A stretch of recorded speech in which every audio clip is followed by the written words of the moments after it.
friends. This is Mr. Mullet Gaming presenting a review show focused on the RPG video game genre. While not an RPG, Hollow Knight is linked to the genre in several ways. Labeled as Metroidvania, Hollow Knight takes many concepts from the Metroid universe and turns it upside down. To reflect on my time spent playing Hollow Knight, I've purchased an ant farm.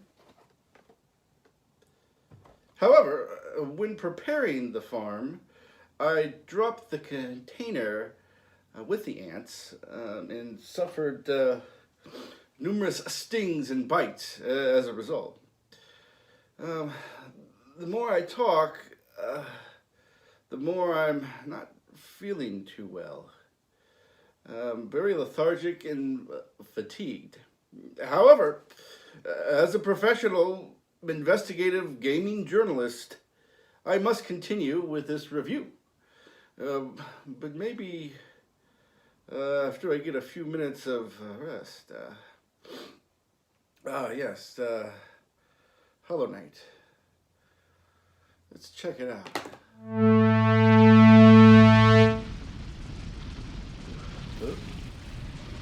Hello?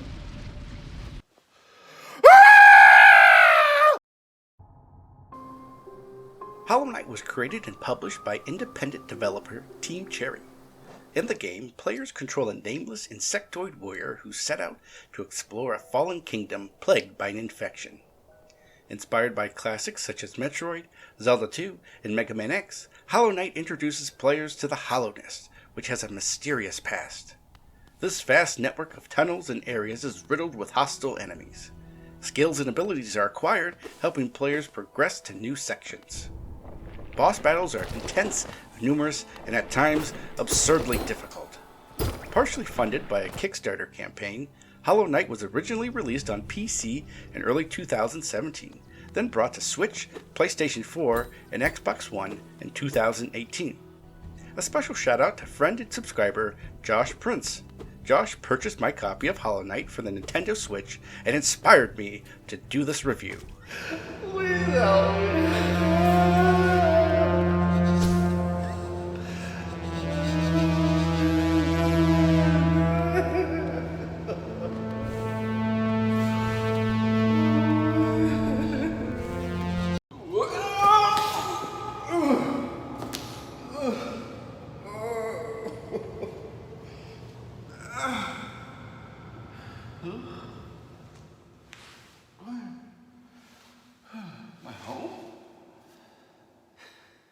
As a 2D side-scrolling Metroidvania game, exploring branching corridors filled with enemies are gameplay themes to be expected. Players are rewarded by investigating false walls or unstable ground. This leads to finding additional upgrades including mask shards, vessel fragments, charms, and a plethora of other items. Areas are broken down which include unique environments and monsters. I feel this aspect of the game was nicely constructed. Each section has different monsters to contend with, and the deeper players traverse through the area, these obstacles and enemies become more challenging. Additionally, area environments will overlap if approaching a new section. The game's detail is developed well, adding interesting layers, drawing players forward. The story is well crafted, poetic, and at times cryptic. Some terrible disease has infected the Hollownest, but it's up to the player to figure out the cause. The deeper one explores, the deeper the story becomes. The main weapon is the nail, which can be upgraded several times throughout the game. Additionally, offensive spells and recovery are accomplished using souls, which are contained within soul vessels. To refill these vessels, players will need to strike enemies with the nail. Charms and charm notches are found throughout the Hollownest. Equipping a charm or a combination of charms offers different upgrades, which are primarily offensive and defensive. The use of charms is a great attribute, adding a strategic element to the game, enhancing the experience. Lastly, I'd be remiss if I did not discuss the boss battles. These battles challenge players to learn the patterns, equip favorable charms, and farm geo, the game's currency, to purchase charms and nail upgrades. I won't lie, some of these battles took numerous attempts and drove me to the edge of insanity and back. Saving is done on benches, and if a battle is lost, players will need to trek all the way back to the boss. This was maddening.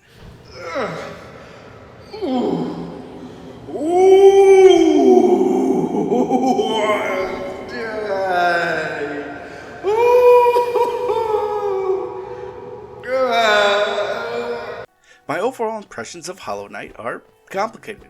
On one hand, I praise the game's graphics, story, battle mechanics, and theme of exploration, but on the other, I curse its absurdly cruel difficulty, which caused much frustration. Now, I'm all for hard games and have focused my Saturday night stream playing difficult games, but I feel the challenges presented in Hollow Knight are different. It's like the developers set out to make this game to be hard just because they could. Games like Celeste, the Donkey Kong franchise, and even the Castlevania series, to name a few, offer a learning curve and teach the player. Perhaps this was the intent of the developers, but it missed the mark for me.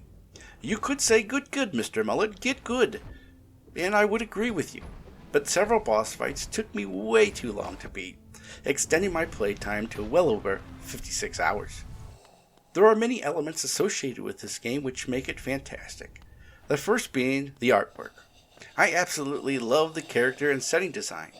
Areas like the Deep Nest are so well crafted that monsters, which appear to be crawling on the screen, jump out.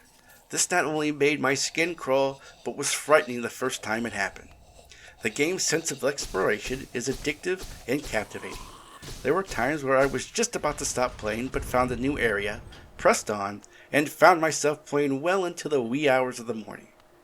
Lack of sleep aside, my experience was heightened by this sense of adventure. The battles, sights, sounds, music, and character movement filled my senses with delight, offering impressive visual and auditory stimulation. Overall, I give Hollow Knight a B+, and recommend this game to anyone who loves platformers and Metroidvania genre games. There's so much working in its favor, and I can't wait to play Silksong.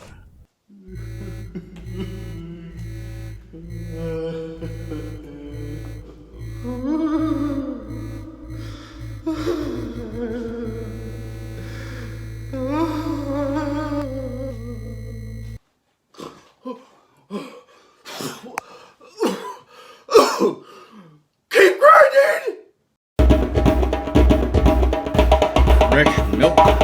Fresh milk.